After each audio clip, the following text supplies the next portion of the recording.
Samantala, ito naman napasaabak si First Lady of Primetime Sanya Lopez sa pinakabagong segment ng Fast Talk with Boy Abunda na Pick and Talk. Si Richard or Joshua Garcia. Sanya, pick and talk.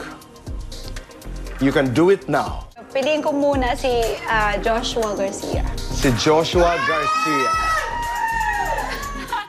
Sabi ni Sanya, mahirap daw mamili between Alden Richards at Joshua Garcia, pero ang pick niya sa ngayon ay si Joshua. Nararamdaman niya daw kasi ang pagiging humble at genuine ni Joshua nang maka-encounter niya ang aktor sa premiere ng pinagbibidaang serye na Unbreak My Heart. Nang itapat naman kay Ken Chan, si Joshua pa rin ang pick niya dahil gusto niya raw talagang makilala ang aktor. Ayun, thankful naman ang Sparkle Star sa maraming blessings na natatanggap niya, kabilang na ang TikTok stardom.